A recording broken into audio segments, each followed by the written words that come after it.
अस्सलामुअलैकुम नाज़रीन, मैं हूं आपका होस्ट ज़ुहैब अतीक। खबर की अंदरूनी कहानी के साथ एक बार फिर आपकी खिदमत में हाजिर हूं। सिंध पुलिस ने चाइनीज को भी मामू बना दिया। गाड़ियों में पेट्रोल चीनी डलवाते रहे और पेट्रोल कार्ड्स की मद में सरकार को करोड़ों रुपए का टीका लगा डाला। इंक्वायरी रिपोर्ट के बाद आईजी सिंध भी हरकत में आ गए। बड़े पैमाने पर तहकीकाती कमेटी तश्कील दे दी गई है। एसपीयू सीपैक में तकर्रियां व तबादले, तैनातियां, पुलिस एहलकारों को फारिग करना, ब्लैकमेल करके बड़ी सजाएं दिलवाना, मुलाजमत से बर्खास्त करवाना, वीजा सिस्टम, सरकारी गाड़ियों की मद में पेट्रोल का गलत इस्तेमाल, सरकारी खजाने से तनख्वाह का गलत इस्तेमाल, पुलिस कांस्टेबल्स की भर्तियों में करप्शन और कांस्टेबल्स की तनख्वाहों की इत्तला पर एडिशनल आईजी ऑपरेशन खादिम हुसैन रिंद ने सीपैक एसपीयू के बदउनवान अमले के खिलाफ इंक्वायरी के अहकाम जारी किए थे, जिस पर इंक्वायरी का आगाज हुआ। इस वक्त सूबा सिंध में सीपैक के 6 और 82 नॉन सीपैक मंसूबे जारी हैं। मज़कूरा करप्शन में सीपैक एसपीयू सक्कर के मोहम्मद फ़हीम, डीआईजी ऑफिस के सद्दाम हुसैन बल्लो, मोहम्मद आसिफ इकराम, सरदार बल्लो, एमटीओ के अफसर Hussain Chandio, DIG CPEC office के मोहम्मद हुसैफा, सीपैक थरपारकर, ब्लॉक 1 और 2 के सदाकत बेहसर, सुहेल बल्लो और हबीबुर रहमान के खिलाफ इंक्वायरी शुरू हुई। ये तमाम अफसरान व एहलकार मुअत्तल और इस वक्त बी कंपनी में इंक्वायरी के दौरान तमाम अफसरान व एहलकारों के बयानात कलमबंद किए गए। इंक्वायरी रिपोर्ट के मुताबिक अमीर हुसैन चांडियो नामी एहलकार ने इंकशाफ किया कि MTO in charge ASI Ali Mohammad को मुकर्रर किया गया था, लेकिन वो मुकम्मल तौर पर गैर फाल था।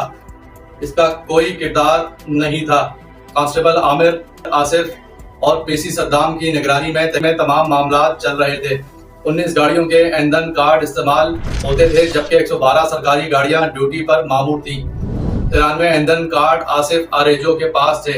एसपीओ के ईंधन की मद में माहाना बिलिंग 50 लाख रुपए से जायद की थी, लेकिन यहाँ कमाल की बात यह है कि जिन गाड़ियों की ईंधन की मद में सरकार 50 लाख रुपए माहाना अदा कर रही थी, इन गाड़ियों का ईंधन चाइनीज डलवा रहे थे, क्योंकि सरकार की जानिब से दिए गए 112 फ्यूल कार्ड्स में से 93 फ्यूल कार्ड्स आमिर, सद्दाम और आसिफ की जेर सरपरस्ती मुख्तलिफ पेट्रोल पंप्स पर मुबैना मिली भगत से फ्यूल की मद में रकम हासिल की जा रही थी। हर माह पेट्रोल कार्ड्स की मद में 30 से 35 लाख रुपए का गबन चल रहा है, जो कि सद्दाम बल्लो और आसिफ नारेजो मुबैना तौर पर इस वक्त के डीआईजी एसपीयू काशिफ को देते थे।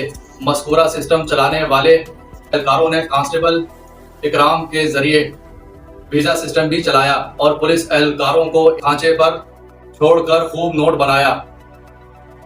एक और एहलकार एएसआई मोहम्मद अली ने इंक्वायरी के दौरान इंकशाफ किया कि वो अपनी पोस्टिंग से मुतमईन नहीं था।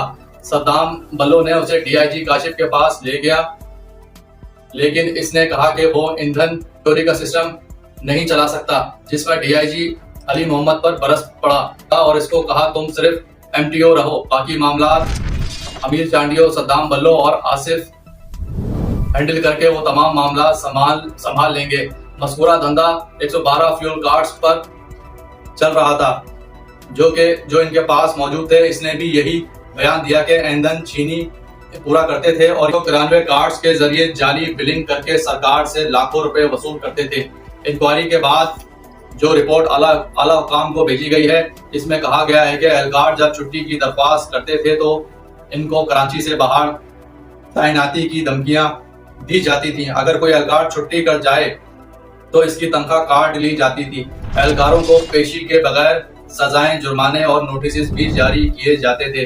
रिपोर्ट में कहा गया है कि सीपैक यूनिट की तमाम इंक्वायरी के दौरान 492 पुलिस एहलकार ड्यूटियों से गायब दिखाई दिए। एडिशनल आईजी ऑपरेशन खादिम हुसैन रिंद ने 492 गायब पुलिस एहलकारों से मुताल्लिक इस वक्त के डीआईजी एसपीयू काशिफ से वजाहत और मुकम्मल तफसीलात तहरीरी तौर पर तलब की थी, लेकिन डीआईजी ऑफिस से कोई जवाब भी नहीं आया। रिपोर्ट में कहा गया है कि डीआईजी तमाम तर अहकाम ज़बानी कलामी करते थे, जिनका कोई